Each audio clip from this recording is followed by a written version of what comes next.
베드로의 열심 이런 내용으로 이런 말씀을 나누려고 합니다. 자, 오늘 본문에 등장하는 이 베드로는 예수 그리스도의 사랑을 받아서 구원을 받고 이제 예수님의 제자가 됨에도 불구하고 그는 아직도 자기 열심의 자리에서 그 역할을 하고 있는 자입니다. 자기 열심이죠. 하나님이 주신 은혜의 자리에 그 말씀의 그 열심보다는 자기 열심의 자리에 그가 서 있는 겁니다.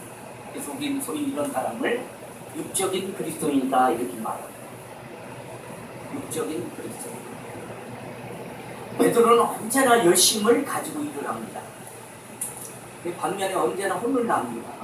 그 열심을 가지고 일했는데 결과는 예수님께 혼을 납니다. 예수님께 베드로는 칭찬받은 적이 딱 한 번 있습니다.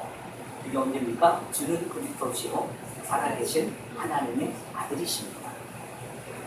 나머지는 까먹었어요. 가만히 있으면 중간에 간다 이런 말 있잖아요. 그렇죠? 우리도 마찬가지예요.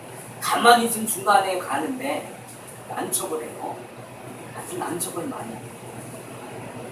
이 삶의 자리에서 늘 그런 애가 많이 있고 가만히 있으면 참 괜찮은데 난척을 해가지고 자기 인격과 성품 다 까먹는 사람들이 있어요. 베드로는 그거입니다. 쓸데없는 말과 행동에 매번 터지는 사람 중에 한 사람이 바로 베드로입니다. 그래서 재밌는 사람이다 이렇게 말할 수 있는 거예요. 원래 베드로는 인간적으로 굉장히 좋은 사람입니다. 그렇죠? 예수님이 어려움에 처한다 이럴 때 즉각적으로 예수님 내가 대신 예수님의 어려운 자리에 서겠습니다. 또 어떻게까지 표현합니까? 내 목숨까지 바치겠다 이렇게 표현하는 사람입니다.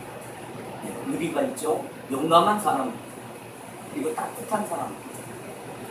어찌 보면 제자들 가운데 가장 나은 제자인지도 모릅니다. 그러나 성경이 그런 베드로를 자주 등장시키면서 성경이 요구하는 신앙과 우리의 생각이 얼마나 다른가를 표현할 때 등장하는 인물이 바로 베드로라는 베드로. 감정적이고 쉽게 격하며 다 그렇잖아요. 그죠? 또 순진하고 열정적인 마음을 가지고 있습니다. 근데 그런 것들이 주님 앞에 잘 쓰임받지 못한다는 사실입니다. 어쩌면 우리와 별반 다르지 않는 베드로를 보게 됩니다. 베드로 보면서 어쩌면 나와 똑같은가, 우리와 똑같은가. 오늘 본문 13장 36절 보면 이렇게 말씀합니다. 시몬 베드로가 이르되 주여 어디로 가시나이까? 예수께서 대답하시되 내가 가는 곳에 내가 지금은 따라할 수 없으나 후에는 따라오리라. 그리고 이제 베드로가 말하되 주님 갑니다. 내 주님 끝까지 쫓아가겠습니다.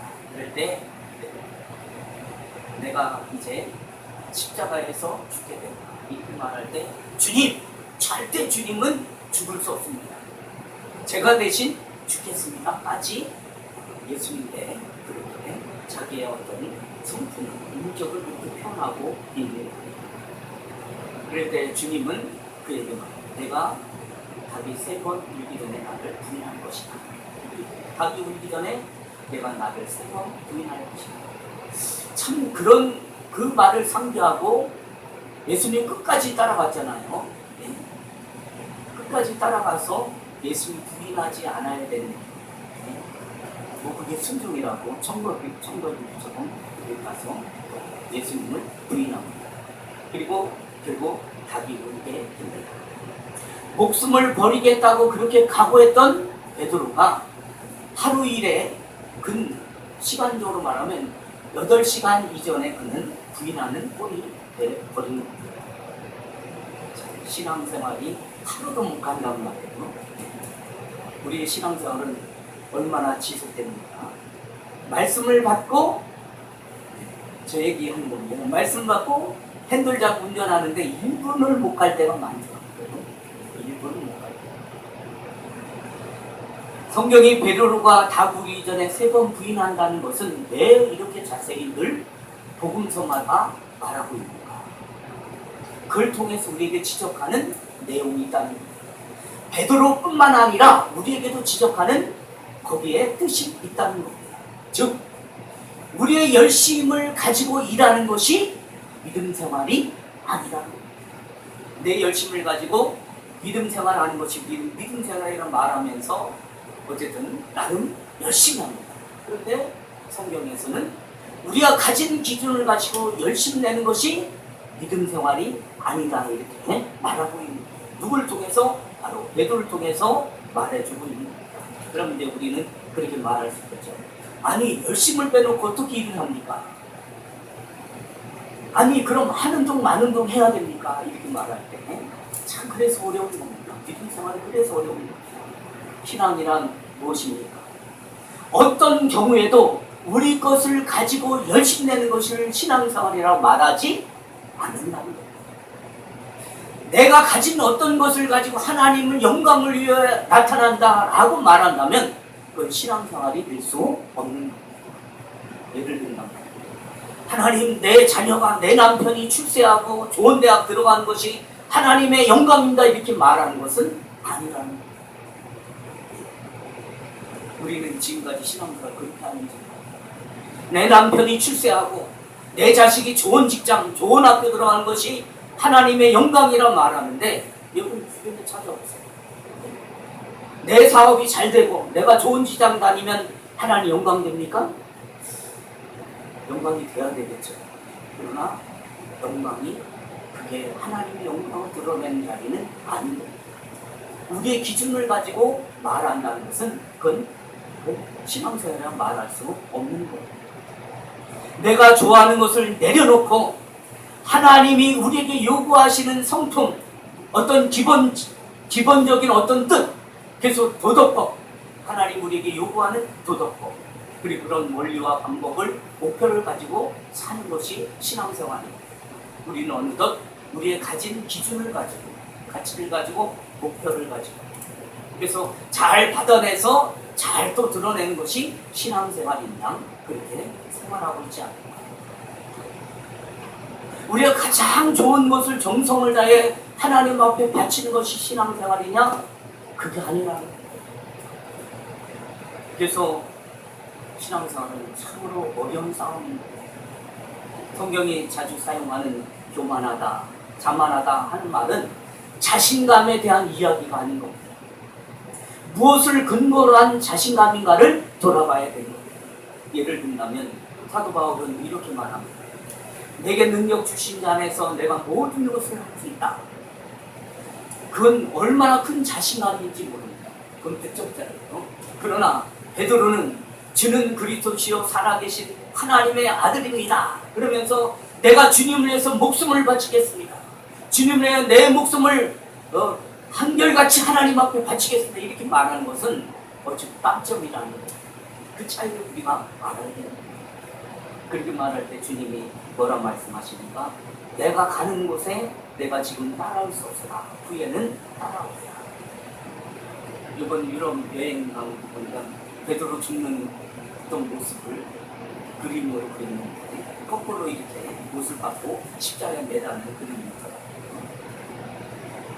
베드로는 훗날에 그렇게 죽게 됩니다.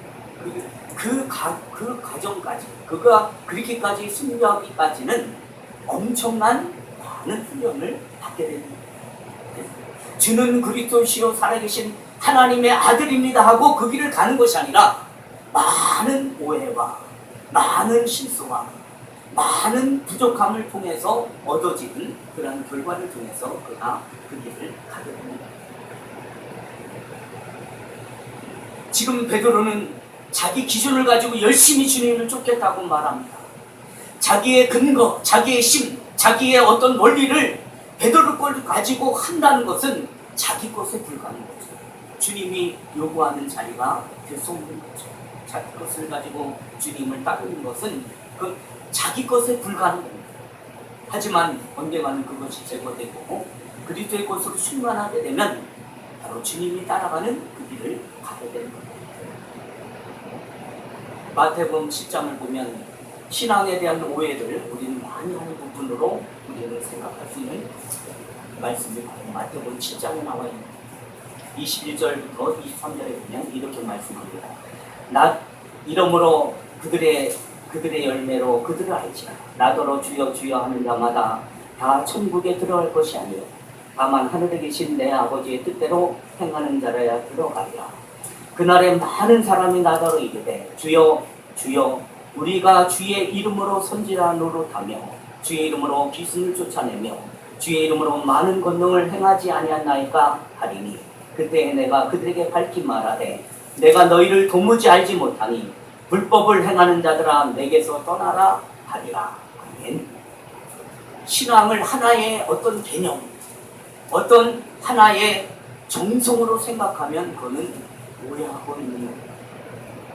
기독교에서 신앙이란 일반적으로 굉장히 큰 오해하는 것 중에 하나가 종교적인 열심입니다. 종교심입니다. 내가 열심히 하면 하나님 기뻐하겠지. 그리고 기독교는요, 대상이 있는 종교입니다. 다시 말하면 내가 경배할 대상이 있다는 겁니다. 내가 항복할 대상이 있다는 겁니다. 내가 무언가를 요구할 수 있는 대상이 있다는 겁니다. 다시 말하면 하나님은 인격적인 존재라는 겁니다. 그래서 우리에게 인격적으로 요구하는 거예요. 그래서 하나님을 삼위일체 하나님, 예수님, 성령님 이렇게 표현하고 있는 거예요. 근데 이런 기준을 놓치고 자꾸 종교를 내가 착하게 살면 되겠지. 내가 선하게 살면 되겠지. 이런 개념으로 신앙을 생각한다면 하나님의 기준을 우리는 멀리 할 수밖에 없는 거예요. 왜요? 내 기준이 앞서서 버린 거예요. 그래도 내 눈에 보기는 좋아요. 그렇죠? 내 열심입니다. 내가 이런 기준으로 열심히 하다 보면 우리 눈에는 좋게 보일지 몰라도 가치가 있을지 몰라도 선한 것이라고 생각할지 몰라도 하나님 앞에서는 아니라는 거예요. 그래서 이제 오늘 제가 예배 드리기 전에 교독한 시편 52편 한번 짜고 주님이 기뻐하는 게 무엇입니까? 예배죠. 제사가 예배입니다. 시편 51편 14절부터 17절입니다. 시편 51편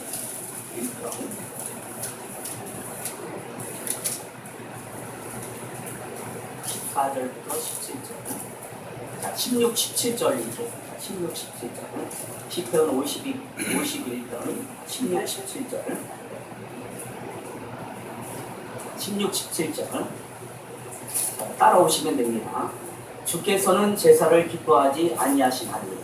이 말을 바꿔서 말하면 주께서는 예배를 기뻐하지 아니하신다. 여러분 참 어떻습니까? 이런 말씀을 받을 때 내가 지금 하나님 앞에 예배를 드리는데 기뻐하지 않는다는 거예요. 자, 그 다음 구절.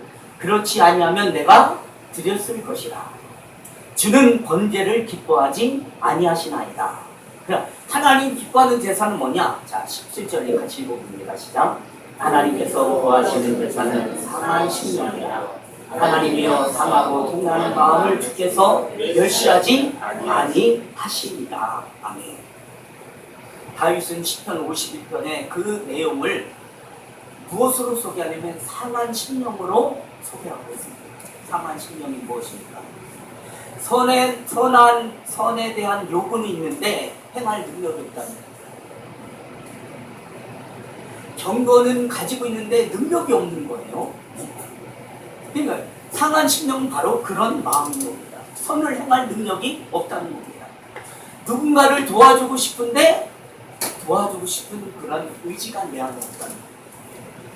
물론 우리 기준에서는 많이 하겠지만 그러나 하나님의 기준에서 할 수 있는 기준이 내 안에 없다는 것을 표현할 때 상한 심령이다 이렇게 말하는 거예요. 하고 싶은 마음이 있어도 할 수가 없는 그 마음. 선을 행하고 싶고 또 의를 행하고 싶고 남에게 유익을 끼치고 싶은데 그럴 마음이 내 안에 없다는 거. 그걸 발견한 마음이 상한 심령이다 이렇게 말하는 거예요. 그래서 성경은 언제나 거기서부터 우리의 신앙을 요구하고 있는 거예요.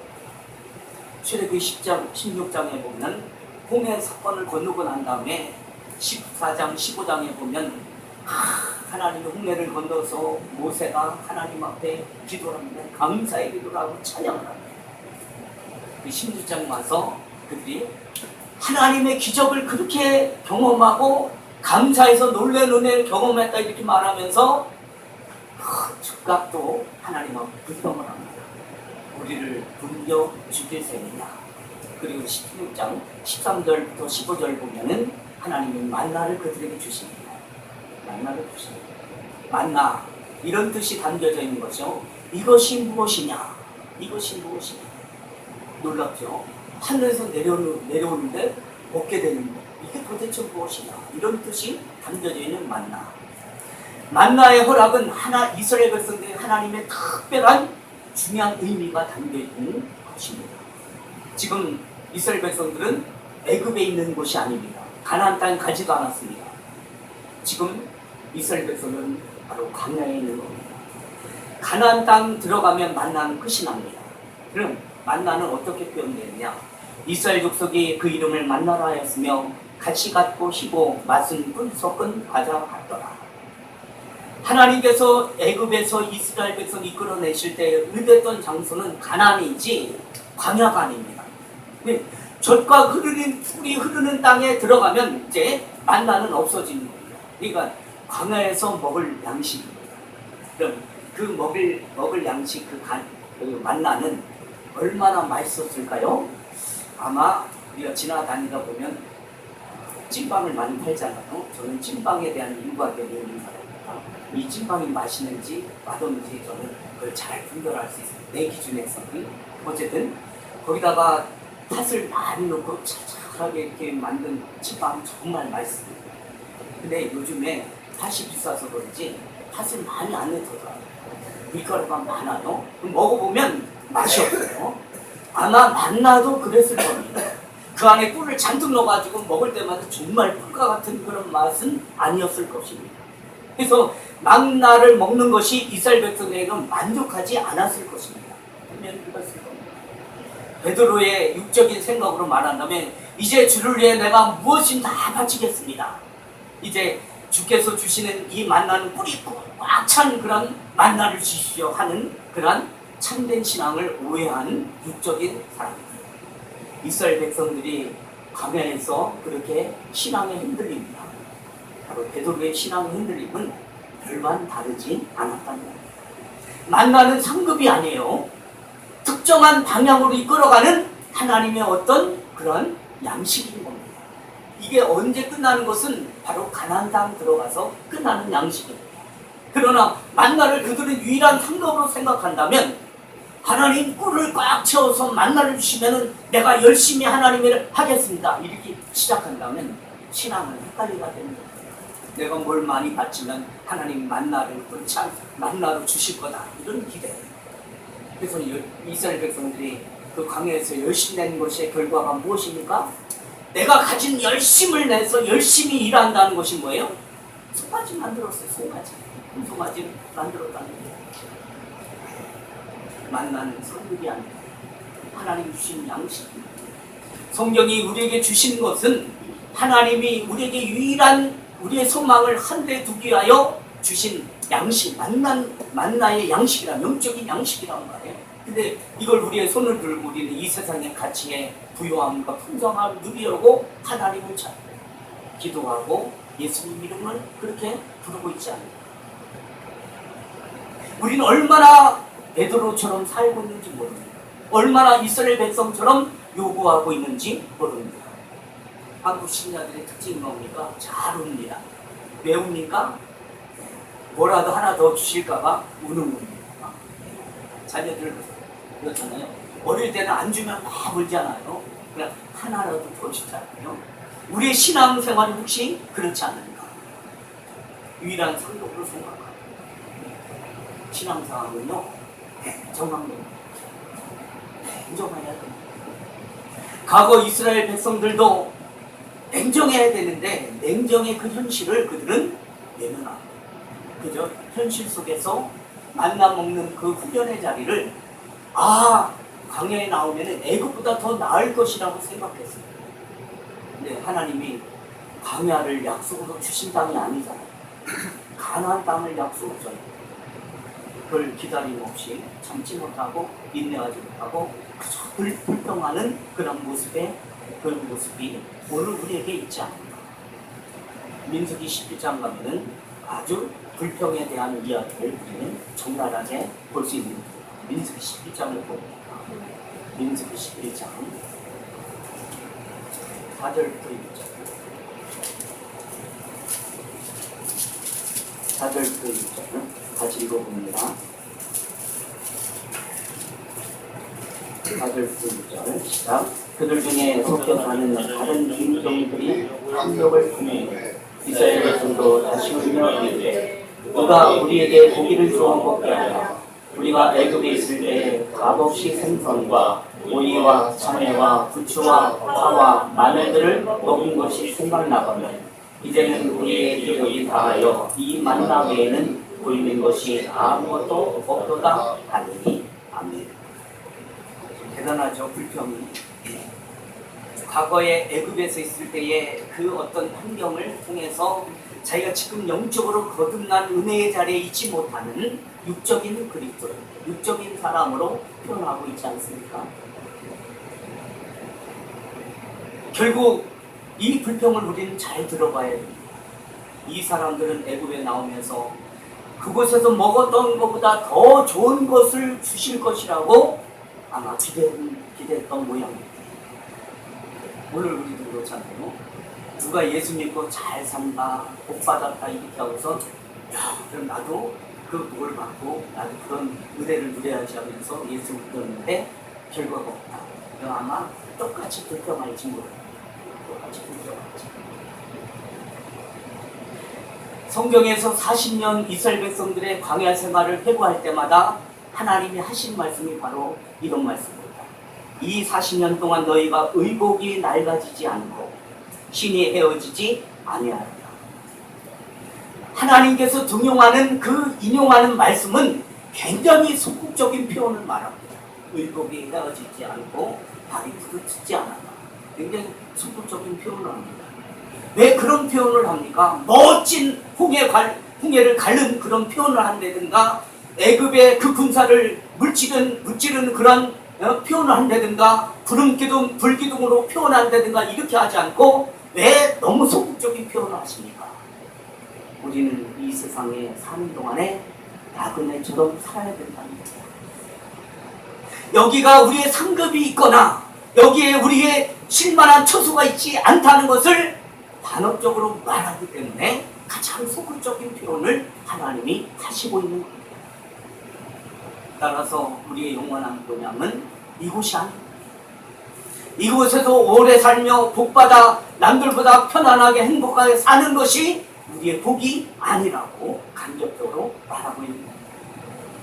제가 유럽 여행을 하면서 얼마나 고국이 그리운지 그래도 한 7일, 8일까지는 그래도 지치면서 견디겠더라고요. 그 다음에 빨리 가고 싶어요. 빨리 고국에 가고 싶어요. 네. 내가 놀 집, 내 집이 좋은 거예요. 네. 내가 얼마든지 쉽게 화장실 갈 수 있고 얼마든지 쉽게 물 먹을 수 있는 그런 곳. 네. 영적으로 말하면 우리 하나님 나라 아닙니까? 네.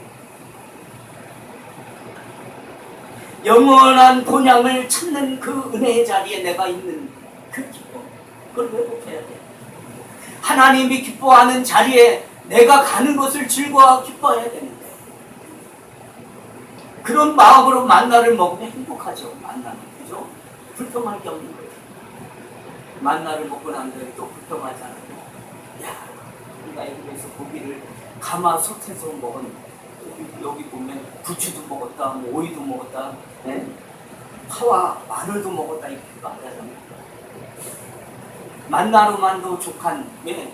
그냥 짧은 기간 동안 순종하면 그 음식으로도 족한 생활을 할 수 있는데 늘 불평하는 간 40년 동안 훈련을 받는 것은 너의 교만과 너의 악함, 너의 분노를 누구를 주게 한 하나님의 훈련의 자리 영적으로 받아야 되는데 육적으로 받는 거예요.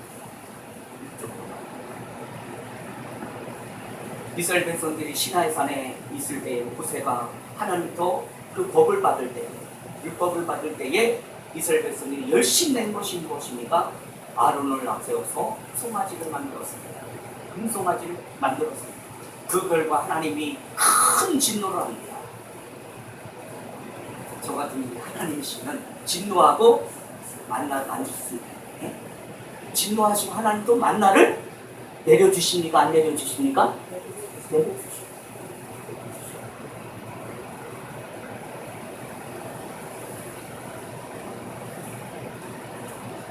다음날 아침에도 하나님 끊임없이 만나를 주시면서 이스라엘 백성들을, 그 불평하는 이스라엘 백성, 언약을 파기하는 이스라엘 백성들 끊임없이 하나님의 약속하신 그 자리로 인도하시사 놀라운 일 아닙니까? 우리가 인생을 살아가면서 하나님을 얼마나 욕되게 합니까? 얼마나 하나님 앞에 못할 짓을 하고 있습니까? 그러나 하나님은 한 번도 우리를 구원의 은혜의 단열에 세워주신 자리에서 외면하지 않습니다. 끊임없이 우리를 이끌어 가십니다. 언제나 하나님 우리를 그분이 목적하신 곳으로 끊임없이 끌어가시잖아요. 격려하시고 인도하시고 위로하시고, 때로는 핍박으로 위로하시고, 또 핍박 주면 그걸 위로라 생각하지 왜 나에게 핍박 주냐 불평하지만 하나님 그 핍박을 통해서, 환난을 통해서, 고난을 통해서, 아픔을 통해서 우리를 위로하며 이끌어 가십니다. 그 영적인 은혜로 우리가 받는 그 자리가 복된 자리입니다. 한 번도 하나님의 수중에서 우리를 내려놓지 않았습니다. 그래서 독수리 날개 뽑은 이스라엘 백성을 이끌어가는 것처럼 우리를 그렇게 이끌어 가시고 있는 하나님의 손길을 우리는 알아야 됩니다. 최종 목적지가 애굽이 아니요 광야도 아닌 가나안 땅이라는 것을 바라봤다면 만나에 대한 불평은 아마 없었을 것입니다. 근데 하나님 앞에 우리의 최종 목표는 지금 현재 광야에서 누려야 된다는 거예요. 그러니까 만나에 대한 불평이 있고 매출하게 대한 불평이 있는 거예요. 먹고 마심에 대한 불평이 있는 거예요. 그래서 열심히 가진 것을 꺼내고 하는 일이 바로 송아지, 자기 이것들이 만들어낸 것이 송아지밖에 없지 않습니다. 신앙생활은 그렇게 하는 것이 아닙니다. 신약 성경에서 그런 것이 베드로를 통해서 잘 드러나지 않습니다. 가장 좋은 의리를 가지고 있는 제자 중에 한 사람, 가장 용감한 제자 중에 한 사람이 바로 베드로가 아닙니까? 가장 제자 가운데 충성심을 보여준 자가 바로 베드로가 아닙니까? 근데 하나님이 요구하신 것이 아니라고 성경은 말씀하고 있습니다. 그렇다면 하나님이 요구하신 것이 무엇인가? 바로 영적인 변화입니다.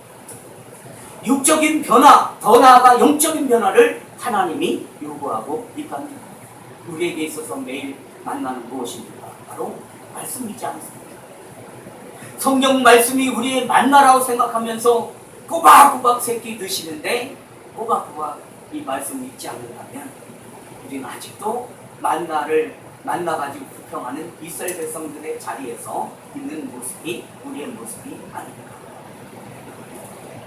우리에 있어서 매일의 만나를 먹는 사람들은 이렇게 적용하지 않죠.